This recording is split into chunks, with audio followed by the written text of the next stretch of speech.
కాంగ్రెస్ ప్రభుత్వం ప్రవేశపెట్టిన బడ్జెట్ ప్రజలను తప్పుదోవ పట్టించే విధంగా ఉందని కామెంట్స్ చేశారు సిద్దిపేట జిల్లా బీజేపీ అధ్యక్షుడు మోహన్ రెడ్డి. గత కేసీఆర్ ప్రభుత్వం రాష్ట్రాన్ని అప్పుల కుప్పగా మార్చారన్న రేవంత్, అధికారంలో ఉన్న ప్రస్తుత కాంగ్రెస్ ప్రభుత్వం నిధులు ఎక్కడి నుంచి తీసుకొస్తారో చెప్పాలంటూ రేవంత్ పై నిప్పులు చెరిగారు. ఎన్నికల వేళ ఓట్లు దండుకున్న సీఎం రైతు భరోసాపై నోరు విప్పినా ఊసేలేదన్న ఆయన ప్రభుత్వ తీరు పట్ల అసహనం వ్యక్తం చేశారు. రైతులను మోసం చేసిన కేసీఆర్కు బుద్ధి చెప్పినట్టుగానే త్వరలో కాంగ్రెస్ కూడా రైతులు తమ ఓటుతో చెంప చెల్లుమనిపించే రోజులు దగ్గర పడ్డాయంటూ విమర్శించారు. కార్యక్రమంలో బీజేపీ నాయకులు, కార్యకర్తలు, మహిళా నాయకులు పాల్గొన్నారు.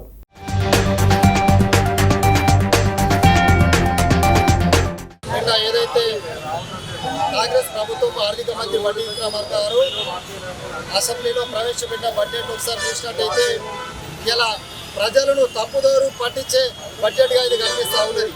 ఇలా 2,20,000 కోట్ల రూపాయల బడ్జెట్ అని చెప్తున్న ఈ ప్రభుత్వము ఇలా నీకు ఎక్కడి నుంచి 2,20,000 కోట్లు వస్తాయి, 2,20,000 కోట్లు వస్తాయి ఇలా స్పష్టం చేయాలి. ఇలా నువ్వు 70,000 కోట్ల అప్పు చేస్తాను ఇలా నువ్వు బడ్జెట్లో చెప్తా ఉన్నావే. ఇలా గత ప్రభుత్వము నువ్వే చెప్పినావు కదా ఎన్నికల హామీలో కేసీఆర్ ఈ రాష్ట్రాన్ని అప్పుల పాలు చేసిండు, ఎఫ్ఆర్పిఎం పరిమితికి మించి అప్పులు చేసిండు అని చెప్పేసి నువ్వైతే చెప్పినావో ఇలా మరి నువ్వు ఏడికొచ్చి ఇలా 70,000 కోట్ల అప్పు తీసుకొస్తావు అని చెప్పేసి ఇలా రేవంత్ రెడ్డి గారు నేను అడుగుతా ఉన్నాను. ఇలా ఎక్కడ కూడా నీకు ఆదాయ మార్గం కనబడక ఇలా ఎక్సైజ్ నుంచి 20,000 కోట్ల ఆదాయం చూపెడతావు. నువ్వు సిగ్గుండాలి కొంచెమన్నా. ఇలా గత ప్రభుత్వమే ఇలా ఈ రాష్ట్రాన్ని ఇలా ఇలా తాగుబోతే తెలంగాణ చేసి నువ్వే చెప్పినావు కదా. ఇలా మళ్ళీ నువ్వే ఈ రాష్ట్రాన్ని ఏం చేస్తామంటున్నావు. పొద్దున రాత్రి దాకా మరి వైన్ షాపులు నడిపి ఈ ప్రభుత్వాన్ని నడిపిస్తామని చెప్పేసి ఈ సందర్భంగా నేను రేవంత్ రెడ్డి గారిని అడుగుతా ఉన్నాను. ఎక్కడ కూడా నువ్వు ఇచ్చిన హామీలో కానీ బడ్జెట్ కానీ ఎక్కడ కూడా పొందలేదు.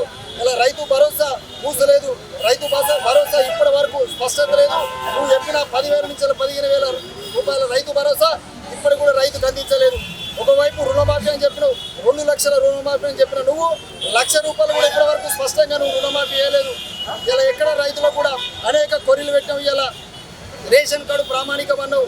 ఇలా అనేక మంది రైతులకు రుణమాఫీ జరగక ఇలా రైతులు మోసపోతావు, ఆవేదన చెందుతూ ఉన్నారు.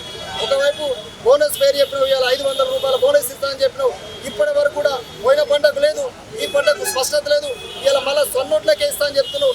ఏదైతే గతంలో కేసీఆర్ నేను సన్నోట్లే ఉంటా దొడ్లో నువ్వనని చెప్తే రైతులు ఏ విధంగా బుద్ధి చెప్పారో నీకు కూడా ఖచ్చితంగా రాబోయే రోజుల్లో కాంగ్రెస్ ప్రభుత్వాన్ని కూడా అదే విధంగా బుద్ధి చెప్తారని చెప్పేసి ఈ సందర్భంగా నేను హెచ్చరిస్తా ఉన్నాను.